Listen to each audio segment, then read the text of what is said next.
जब नाश मनुज पर छाता है, पहले विवेक मर जाता है। महान कालजयी रचना रश्मि रथी के रचनाकार रामधारी सिंह दिनकर के जी के बारे में आज हम लोग जानेंगे। बहुमुखी प्रतिभा के धनी थे दिनकर जी हमारे, है ना। और इनके बारे में आज हम पढ़ेंगे। तो वीडियो को देखने से पहले हम आपसे रिक्वेस्ट करेंगे कि वीडियो को प्लीज़ पूरा देखें। और अभी तक यदि आपने हमारे चैनल को सब्सक्राइब नहीं किया तो प्लीज़ रेड लाल बटन पर क्लिक करके चैनल को हमारे सब्सक्राइब करें, बेल आइकन पर क्लिक करें, ताकि आप हमारे हर वीडियो से नोटिफाई होते रहें। तो आइए जानते हैं इनके बारे में।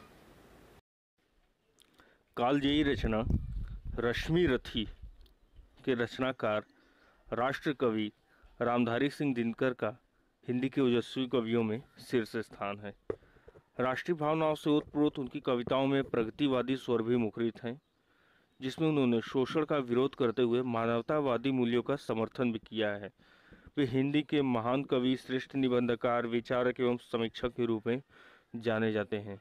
या यूँ कह सकते हैं कि एक तरह से इनको कहीं पर क्रांतिकारी कवि का भी दर्जा दिया जाता है, क्योंकि ये गलत का हमेशा विरोध करते थे। ठीक है, सरकार का भी विरोध करते थे, उस पर जरा सा भी हिचकिचाहट नहीं रखते थे। राष्ट्रकवि रामधारी सिंह दिनकर का जन्म बिहार के मुंगेर जिले के ग्राम सिमरिया में सन 1908 में हुआ था। इनके पिता का नाम श्री रवि सिंह था। इनकी अल्पायु में ही इनके पिता का देहांत हो गया। इन्होंने मोकामा घाट से मैट्रिक यानी हाई स्कूल की परीक्षा, तब मैट्रिक करते थे, आज हाई स्कूल करते हैं, हाई स्कूल की परीक्षा उत्तीर्ण करने के पश्चात पटना विश्वविद्यालय से बीए ऑनर्स की परीक्षा उत्तीर्ण की। बीए ऑनर्स करने के पश्चात आप एक वर्ष तक मोकामा घाट के प्रधानाचार्य रहे। सन 1934 ईस्वी में आप सरकारी नौकरी में आए और इसी के साथ ही 1943 ईस्वी में ब्रिटिश सरकार के युद्ध प्रचार विभाग में उपनिदेशक नियुक्त हुए। कुछ समय बाद दिनकर जी मुजफ्फर कॉलेज में हिंदी विभागाध्यक्ष के पद पर नियुक्त हुए। 1952 ईस्वी में दिनकर जी को भारत के राष्ट्रपति द्वारा राज्यसभा का सदस्य मनोनीत किया गया नेहरू शासन में, जहां ये 1962 ईस्वी तक रहे। सन 1963 ईस्वी में इन्हें भागलपुर विश्वविद्यालय का कुलपति बनाया गया और इन्होंने भारत सरकार की हिंदी समिति के सलाहकार और आकाशवाणी के निदेशक के रूप में भी काम किया। और इसी के साथ ही सन 1974 ईस्वी में इनका निधन हो गया, यानी बहुत ही कम समय में, हम कह सकते हैं कि लगभग 66 साल की उम्र में ही ये भगवान को प्यारे हो गए। देखिए, दिनकर जी में काव्य प्रतिभा जन्मजात थी, इसमें कोई दो राय नहीं है। मैट्रिक में पढ़ते समय ही इनका प्रणभंग नामक काव्य प्रकाशित हो गया था, बहुत ही कम उम्र में, बहुत ही कम समय में। ठीक है, हाई स्कूल जब कर रहे थे तो उसी समय इनका प्रणभंग नामक काव्य प्रकाशित हो गया था। इसी से हम अंदाज़ा लगा सकते हैं कि इनकी साहित्य में कितनी ज़बरदस्त रुचि रही होगी। इसके पश्चात 1928 से 1929 से विधिवत साहित्य सृजन के क्षेत्र में पदार्पण किया। राष्ट्र प्रेम से ओतप्रोत दिनकर जी की ओजस्वी कविताओं ने सोए हुए जनमानस को झकझोर दिया।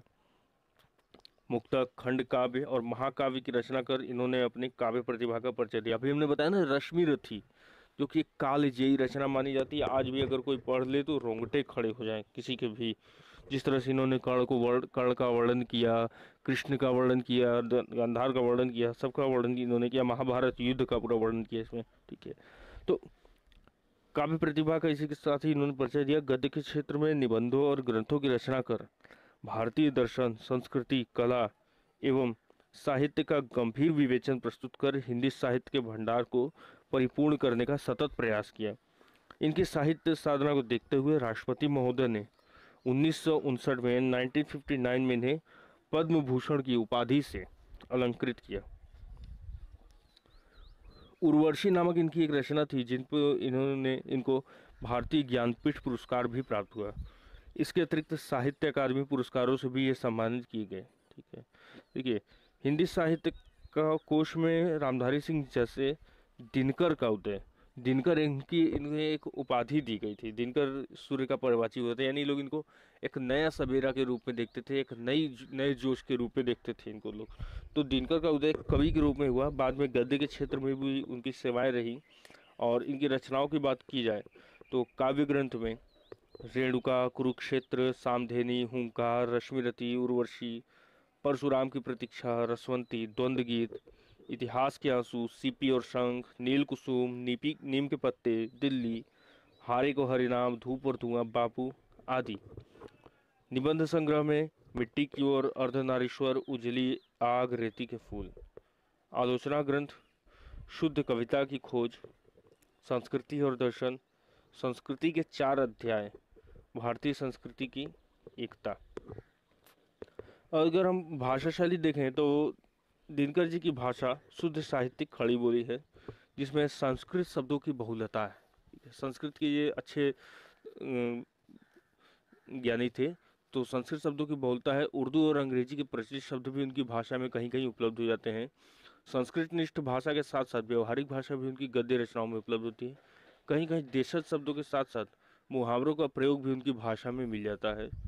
विषय के अनुरूप उनकी शैली के विविध रूप दिखाई पड़ते हैं। गंभीर विषयों के विवेचन में उन्होंने विवेचनात्मक शैली का प्रयोग किया है, तो कवि हृदय होने से उनकी गद्य रचनाओं में भावात्मक शैली भी दिखाई पड़ती है।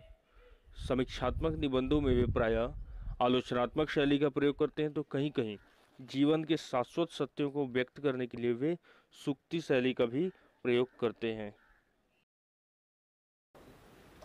वीडियो को पूरा देखने के लिए आप सबका बहुत बहुत धन्यवाद। और फिर से एक बार निवेदन करूंगा कि आप प्लीज़ हमारे चैनल को सब्सक्राइब करें, अधिक से अधिक लोगों तक शेयर करें, और आपको ये वीडियो कैसा लगा नीचे कमेंट बॉक्स में जाकर के ज़रूर बताएं। और यदि आपको कुछ लगता है कि हाँ और भी कुछ इसके अलावा भी कुछ चीज़ें अपलोड होनी चाहिए, कुछ और टॉपिक से रिलेटेड वीडियोज अपलोड होने चाहिए, या इसमें भी कोई कन्फ्यूज़न हो, तो आप उसे बेझिझक आप हमारे कमेंट बॉक्स में जाकर के क्लिक करके हमसे पूछ सकते हैं।